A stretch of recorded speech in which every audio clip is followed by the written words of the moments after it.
back to Community Hotline. I'm Monica Weitzel. We're here at MetroEast Community Media in Gresham, Oregon. And now for our final segment of the evening, we're going to be talking with Birch Community Services. Here to represent Birch is Ray Keene. Thanks for being here, Ray. You bet, Monica. Thank you. You bet. You're the development manager. Yes. And how long have you been involved with Birch? You know, I've been involved with Birch going back almost a decade. My family first joined the program about 10 years ago. And when you say join the program? As a family that participated in receiving food and other items from the organization, they really helped my family in a time of need. So you started out right at that. Absolutely. Yeah, and you know what? That makes a real difference when you're actually working for a company or for an organization to know how it benefits people out in the community. It really does. Can you does. tell me just a little bit about how it benefited? How did it help your family? Well, you know, I had a young family at the time. We were trying to buy our first home. It was a very small home, 700 square feet, and we had 2 children and, you know, a 2-bedroom house, and just trying to make a go of it. Had income that was a little bit on the leaner side, and not quite enough to make ends meet. Not quite enough to make ends meet. The car would break down, and we try to figure out how to keep it put together with duct tape and keep going to work. And, you know, somebody noticed and just said, "Hey, have you heard of Birch?" And it was a huge help for our family. And so when you went to Birch, was it for food assistance, or that was what you Yes, primarily food assistance and other things too. Birch really helped us to kind of get a sense of what was happening with our money at home, you know, to make sure that we were on track with the budget and thinking about that well. I think that's one of the things that I like best about Birch is that it's not just a food pantry. Yeah.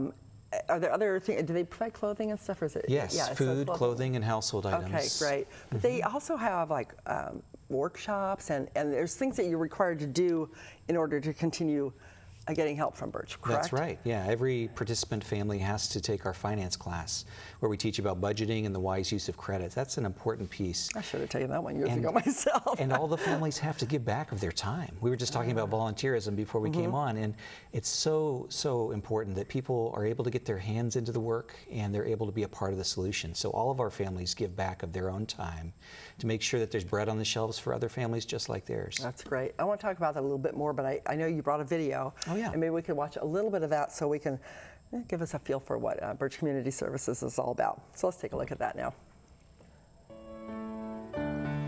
Every person who comes to Birch Community Services in Northeast Portland has a goal: to put healthy food on the table for their family, to find suitable work boots so they can get a better job, or to simply learn how to save enough money to pay the electric bill. Our program is comprised of what we call the working poor. They're people that are working hard, they're doing the best they can, but they're not making it. And it's the people that fall through the cracks. You worry.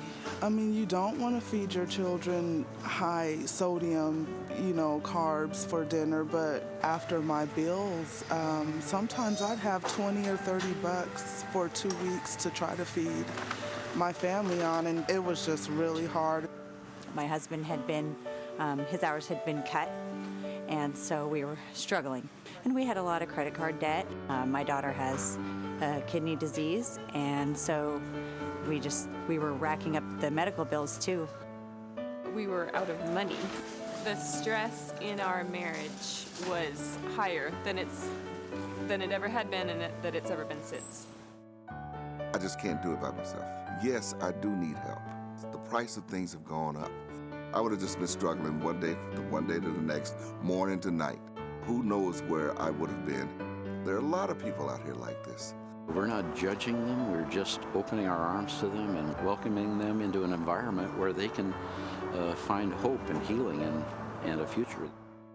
Participating members of Birch Community Services are individuals and families that pay a nominal monthly service fee to shop for donated food, clothing, and small household items once a week. Everything that I receive from here, it's like God heard my prayer and it's here. It's here. In exchange for carving hundreds of dollars off their monthly grocery bill, a member is also expected to set specific financial goals and volunteer for the organization in a variety of roles. I work at the front desk on Monday afternoons. It's a joy to volunteer. I feel like I'm giving back in a small way. That is what we call the dignity of the exchange. There's actual dignity in the fact that each person has something to offer to another. There's great value in that. That's pretty impressive. I like that. I like the idea of there's dignity, and everybody has something to contribute. And, That's right. And you use that. You bring that out of people and ask them to give back. When you're in need, you know, and you want some help, It's really hard to ask for. It's hard to ask, and the Very last hard. thing you want to do is sort of check your dignity at the door. Yeah, yeah. You know, you want to be able to come in and be a part of a solution where, you know, you are working in some way to be a part of the solution. So it's great. The gal there at the front desk, the reception. Yeah. The big smile on her face. Obviously, she enjoyed that. You know? She does. Yeah. She does. Yeah, that's Linda, and you know, Linda's story is an incredible one. Actually, she came to the organization at a time when her husband was transitioning in work, and she tells a story of going to Walgreens and having a coupon in her hand that she could use to buy a 16-ounce jar of peanut butter for $1. And she stood in the aisle at Walgreens and stared at the coupon and looked at the shelf, and she realized we can't afford it. So she put the coupon on the shelf and left it for somebody else, thinking maybe they could use it, and she cried herself home. The next day, a friend noticed what was happening in her life and asked about what was taking place, and they referred her and her husband to Birch. And she came the first time to shop. She wasn't sure what to expect, right? Will I be standing in line with homeless people, or what's this going to be like? And she tells a story of finding fresh, crisp apples for her family and squash to steam and serve with rice and beans, and even a jar of peanut butter. Nice, nice. Well, you know, it is hard for people, especially people that have had a fairly middle class life, and then find themselves all of a sudden without jobs, and they've got kids to provide for, or homeless, or that kind of, that's a really tough transition. Absolutely. I mean, I imagine, being that way all the time would be horrible, but there's just so many more people that are suffering from, lack of funds for, whatever reason. That's right. Yeah. Honestly, it takes about $60,000 a year. A recent study done by MIT says that about $63,000 for a family of four is what would be sustainable income. So you need that just to be making sort of the baseline, keeping payments up on whatever your housing situation is, and keeping the car running. And if you're making less than that, you're in a place where you're struggling. Breadwinner, the other one's staying home with the kids. Yeah, that's a tough one. It's tough. People need help. So your mission then? Our mission is to provide a community where people can be responsible and accountable for meeting their own basic needs, and to provide them with tools to overcome financial difficulty. So classes and other education. So what kinds of things, besides a financial class which they're required to take, what other kinds of classes do you have available? We provide work skills training, so software programs like Microsoft Office, and other classes like QuickBooks, and things that they can add to their resume. Good. And sometimes just to help them get an Absolutely. application out. Yes, because that's right. most of the applications now are online. Some people don't know how to use a computer at all. They're in a bad position. Yeah. And then just life skills, teaching our families how to garden. We have 2 gardens in the community where we grow about 4,000 pounds of produce each year. And it's the families themselves planting, weeding, harvesting, bringing that food back to the warehouse for other families just like theirs. Do people bring their kids with them? They do. See, I think that's a great idea, just because, for example, We've got some photos of the garden. Yeah, it's lovely this time of year. I bet. And it's such a great thing for kids to understand where the food comes from in the first place. That's right. As I mentioned, each of our families has some volunteer component to what they do. So they might be stopping out in the community at a local restaurant and picking up food and bringing that into the warehouse, or they might be serving in the garden and picking up fresh produce and helping that to come back in. So that's lovely. While they do that, they're getting training on how to garden, so they can do it at home. And then that's a job experience. I mean, It is. If you want to apply for a job, any of that kind of experience is worthwhile. Yeah, oftentimes if our family is in transition, if there's a family who is looking to maybe add to their resume in between jobs, they can put down their volunteer experience with Birch as well. I always think that's a lot of great. value. I saw the picture I was looking at there. They have the gardens, the flowers, and the different things. So when people are volunteering, there's a wide variety of jobs they can do to pay back. Absolutely, yeah. Sometimes our participants, because these are working families, oftentimes they are in a place where they have a skill set. So we've had guys pitch in with installing flooring in the warehouse, or one of the licensed contractors who's on our program and struggles at times with consistent employment. He's helped us with electrical work and a variety of things. So huge help in a variety of ways. Whatever their skill set is, we try to find a place Which for makes them. perfect sense. And then it makes you feel more valuable as a person, like retaining that dignity that you're talking about. To be able to give back in a way in something that you can do that not everybody can do. Yeah, that's a beautiful thing. So are there other volunteer opportunities, say if I or somebody else wanted to go and help out? All kinds of things. Just this morning I shook the hands of Ed, who comes in every week, and Ed looks at the produce that's donated. Today we had truckloads of produce that had come in the door. Really, truckloads. That's lovely sunshine. Amazing to see, and it's beautiful produce. And so Ed was there, and he was sorting through produce and setting aside the bad stuff that wasn't going to go out to our families, and that can go at the end of the day to local farmers, cattle farmers, pig farmers, for feed.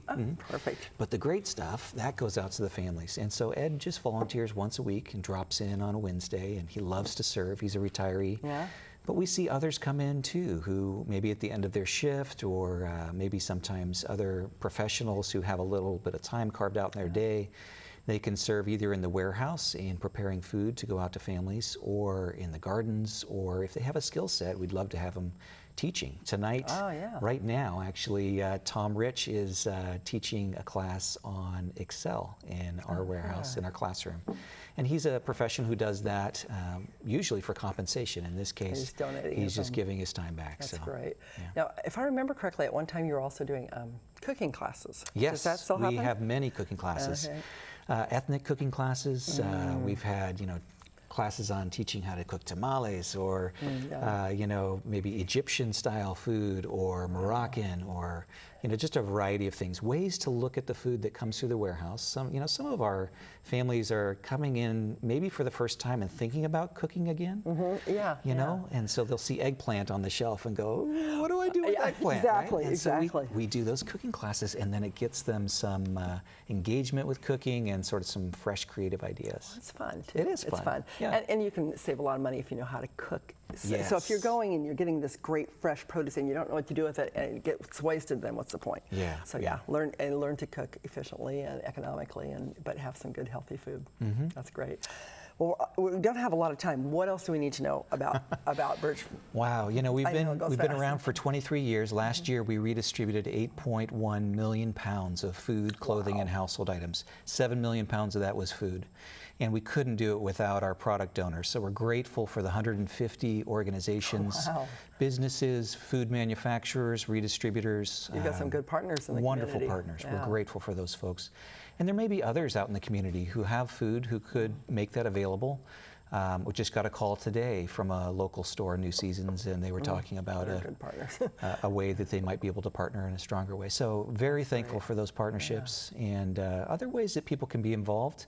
Are just to come and see what we do. Love to give a tour to anybody who's interested. Really? I'd like to do that. Our families are referred to the program by participants who are on the program currently. Helps us to identify those folks. So love to have you down sometime. That'd be great. And real quick, what else do you need? Do you need more volunteers, donations? Yeah, donations are always helpful. 70% of the cash that we need to operate comes from internal sources, which is great.